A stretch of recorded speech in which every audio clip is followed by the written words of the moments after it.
नमस्कार विद्यार्थी मित्रांनो, स्वागत आहे आपलं श्री स्वामी समर्थ स्टडी पॉईंटमध्ये। विद्यार्थी मित्रांनो, आज आपण बघणार आहोत एकलव्य ज्ञानवर्धनी सामान्य ज्ञान स्पर्धा परीक्षा नागपूर चर्चेद्वारे उपक्रम गट ब। विद्यार्थी मित्रांनो, श्री स्वामी समर्थ आपल्या प्रयत्नांना यश देवो आणि आपल्या आयुष्यामध्ये वाटचाल हो। यामध्ये आपण संपूर्ण ही जी प्रश्नपत्रिका आहे यामध्ये आपण चर्चा करणार आहोत आणि उत्तरांसहित ही प्रश्नपत्रिका पाहणार आहोत। त्यामुळे आपल्यावरही जर स्वामींचा आशीर्वाद असेल तर आपण या चॅनलला नक्की सबस्क्राईब करायचं आहे। आपल्याला स्वामी आपल्या आयुष्यामध्ये नक्कीच बरकत देईल। यामध्ये सर्वात पहिला प्रश्न पाहायचा आहे, तर डिस्प्रेस क्लास मिशनची स्थापना कोणी केली? यामध्ये आपल्याला 4 ऑप्शन ते देण्यात आलेले आहे। पहिला ऑप्शन आहे महात्मा गांधी, 2 वी रा शिंदे, 3 महात्मा फुले आणि 4 डॉक्टर बाबासाहेब आंबेडकर। तर डिप्रेस क्लास या मिशनची स्थापना वी रा शिंदे यांनी केली। कोणी केली? तर वी रा शिंदे यांनी डिप्रेस क्लास मिशन याची स्थापना ही केलेली आहे। यानंतर 2 यामध्ये पाहायचं आहे, 1889ला मुंबईमध्ये डॅश यांनी शारदा सदन सुरू केले। यामध्ये ऑप्शन जगन्नाथ शंकर सेठ, 2 फिरोजी शाह मेहता, 3 पंडिता रमाबाई आणि 4 महात्मा फुले।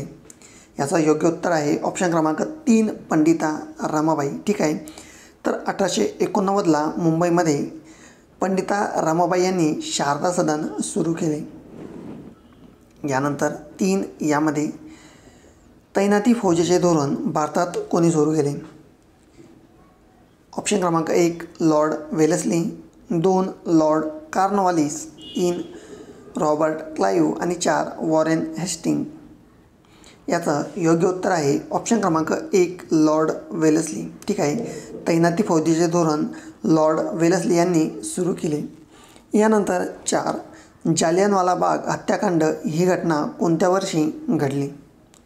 1 1918, 2 1917, 3 1916। ठीक आहे, आणि ते ऑप्शन क्रमांक 4 आहे आपल्यासमोर 1919। तर विद्यार्थी मित्रांनो, याचं योग्य उत्तर आहे ऑप्शन क्रमांक 4 1919। काय आहे? 1919। यानंतर 5 यामध्ये 1932मध्ये पुणे करार डॉक्टर आंबेडकर आणि डॅश यांच्यात झाला। 1 रवींद्रनाथ टागोर, 2 महात्मा गांधी, 3 पंडित नेहरू आणि 4 सरदार पटेल। तर याचं योग्य उत्तर आहे ऑप्शन क्रमांक 2 म्हणजेच महात्मा गांधी। 1932मध्ये पुणे करार डॉक्टर बाबासाहेब आंबेडकर आणि महात्मा गांधी यामध्ये काय, तर पुणे करार हा 1932 साली झालेला आहे। यानंतर यामध्ये प्रश्न क्रमांक 6 भूदान चळवळ डॅश यांनी सुरू केली? 1 महर्षी कर्वे, 2 वी रा शिंदे, 3 विनोबा भावे आणि 4 साने गुरुजी। तर याचं योग्य उत्तर आहे ऑप्शन क्रमांक 3 विनोबा भावे यांनी काय केले, तर भूदान चळवळ ही सुरू केली। यानंतर प्रश्न क्रमांक 7 यामध्ये सन 1857च्या राष्ट्रीय उठावाचे नेतृत्व कोणी केले? 1 तात्या टोपे, 2 मंगल पांडे, 3 राणी लक्ष्मीबाई आणि 4 बहादूरशाह जफर। तर याचं योग्य उत्तर आहे ऑप्शन क्रमांक 4 बहादूरशाह जफर यांनी 1857च्या उठावाचे नेतृत्व केले। यानंतर प्रश्न क्रमांक 8 यामध्ये पृथ्वीराज चौहान यांचा पराभव कोणी केला? 1 मोहम्मद घोरी, 2 बाबर, 3 मोहम्मद बिन कासिम आणि 4 मोहम्मद तुघलक। तर याचं योग्य उत्तर आहे ऑप्शन क्रमांक 1 यामध्ये मोहम्मद घोरी याने पृथ्वीराज चौहान यांचा पराभव केला। यानंतर यामध्ये 9 ए मेरे वतन के लोगों हे गीत कोणी लिहिले? 1 मोहम्मद इक्बाल, 2 कवी प्रदीप, 3 हरिवंश राय बच्चन आणि 4 अरविंद घोष। तर ए मेरे वतन के लोगों हे गीत 2 कवी प्रदीप यांनी लिहिलेले आहे। यानंतर 10 यामध्ये महात्मा गांधी हे कोणत्या गोलमेज परिषदेत हजर होते? 1 चौथ्या, 2 तिसऱ्या, 3 दुसऱ्या आणि 4 पहिल्या। तर याचं उत्तर ऑप्शन क्रमांक 3 महात्मा गांधी हे दुसऱ्या गोलमेज परिषदेला काय होते, तर 1000 होते. यानंतर 11 यामध्ये 10 रुपयाच्या नोटेवर कोणाची सही असते? 1 वित्त सचिव, 2 गव्हर्नर, 3 अर्थमंत्री आणि 4 गृहमंत्री. याचं योग्य उत्तर आहे ऑप्शन क्रमांक 2 गव्हर्नर. 10 रुपयाच्या नोटेवर कोणाची सही असते? तर गव्हर्नर यांची सही असते. यानंतर 12 यामध्ये RBIची स्थापना कधी करण्यात आली?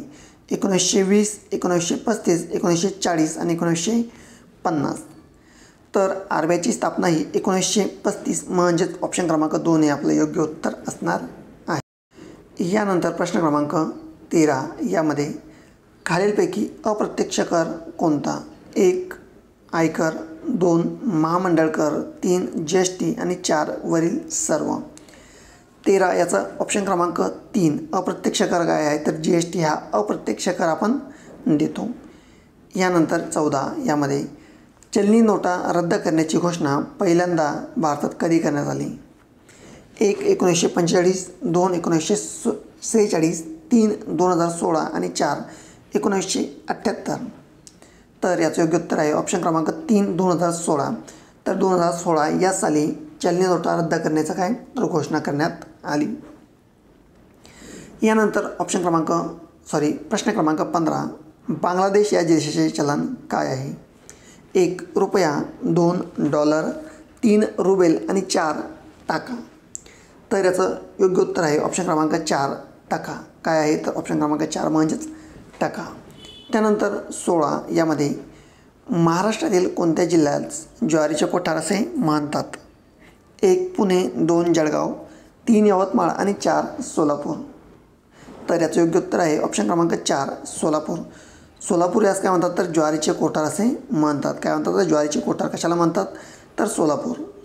यानंतर 17 यामध्ये झिंगे उत्पादन झालेल्या क्रांतीला डॅश क्रांती म्हणतात? 1 पिवळी, 2 गुलाबी, 3 करडी आणि 4 काळी. याचं योग्य उत्तर आहे ऑप्शन क्रमांक 2 गुलाबी. तर झिंगे उत्पादन झालेल्या क्रांतीला गुलाबी क्रांती असे म्हणतात. यानंतर 18 यामध्ये कोणत्या वृक्षापासून लाख तयार केली जाते? कुसुम, खैर, बाभूळ आणि चिंच. याचं योग्य उत्तर आहे ऑप्शन क्रमांक 1 म्हणजेच कुसुम. कुसुम या वृक्षापासून लाख तयार केली जाते. यानंतर प्रश्न क्रमांक 19 राष्ट्रीय उंट संशोधन केंद्र डॅश येथे आहे?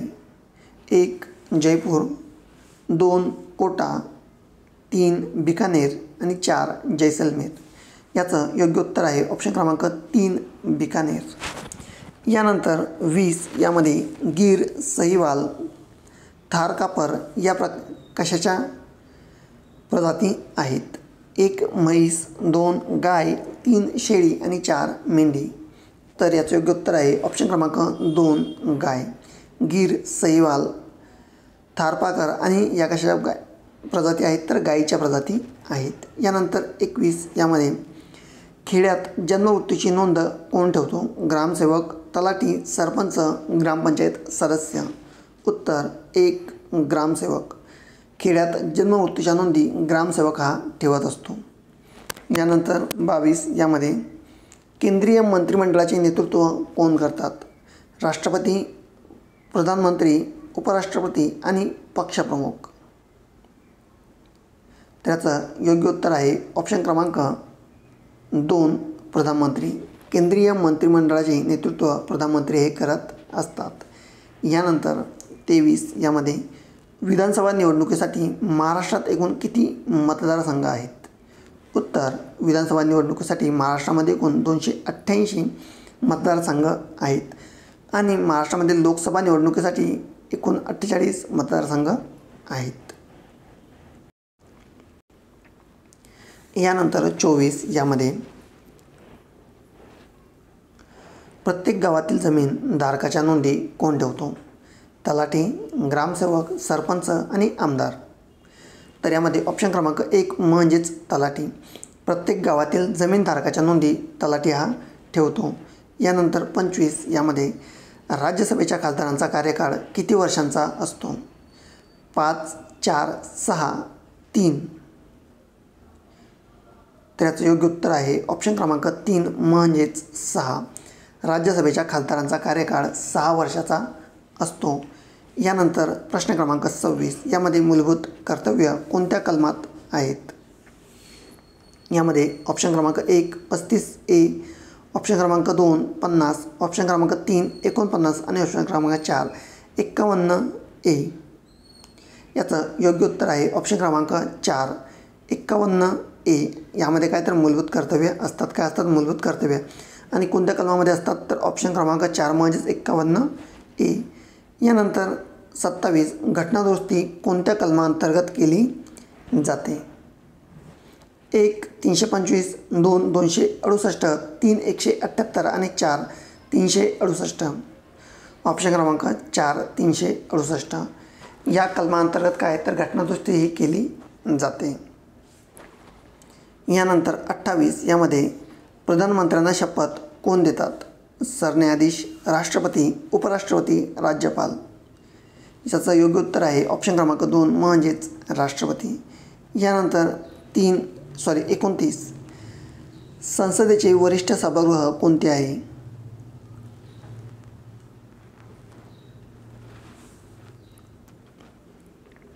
ऑप्शन क्रमांक 1 राज्यसभा, ऑप्शन क्रमांक 2 लोकसभा, ऑप्शन क्रमांक 3 विधानसभा आणि ऑप्शन क्रमांक 4 यापैकी नाही.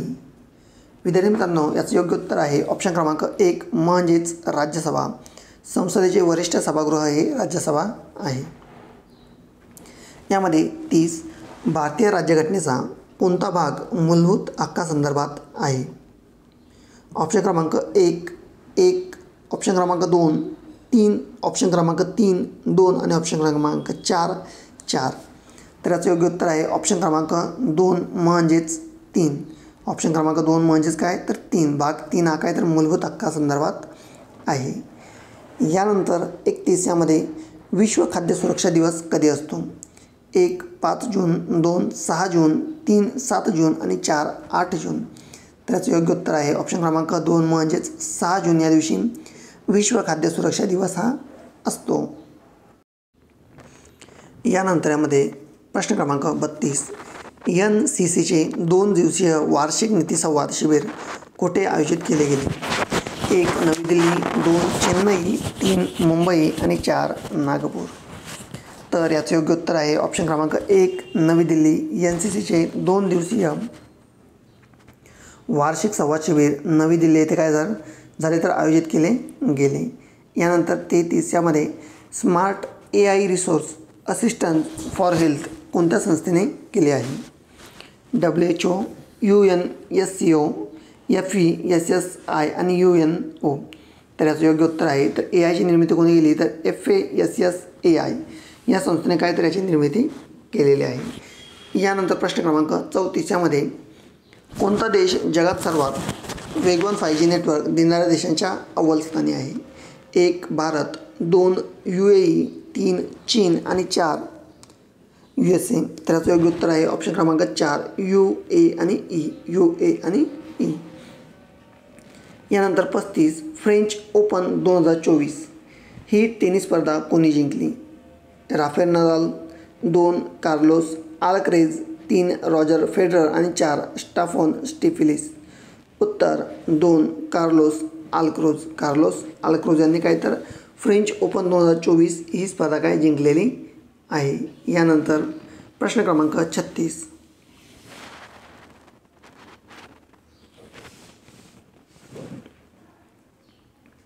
VIPL म्हणजेच वुमन IPL चे दुसरे विजेतेपद कोणत्या संघाने मिळविले? 1 Mumbai Indians, 2 Delhi capital, 3 royal challenger Bangalore आणि 4 गुजरात टायटन. तर याचं योग्य उत्तर आहे ऑप्शन क्रमांक 2 दिल्ली कॅपिटल या संघाने वुमन्स IPL चे दुसरे विजेतेपद मिळविले. यानंतर 37 थॉमस चषक बॅडमिंटन स्पर्धा 2024 कोठे पार पडली? 1 भारत, 2 चीन, 3 सिंगापूर आणि 4 जापान. तर विद्यार्थी मित्रांनो, या प्रश्नाचं उत्तर काय असेल हे आपण नक्की कमेंटमध्ये सांगायचं आहे. यानंतर 38 यामध्ये मनरेगा अंतर्गत मजुरीचा दर कोणत्या देशात सर्वाधिक आहे? यामध्ये उत्तर ऑप्शन क्रमांक 1 हरियाणा हे याचं योग्य उत्तर असणार आहे. यानंतर 39 क्षयरोग निर्मूलन करण्याचे ध्येय भारत सरकारने कोणत्या वर्षापर्यंत ठेवले आहे? 1 2027, 2 2026, 3 2025 आणि 4 2028.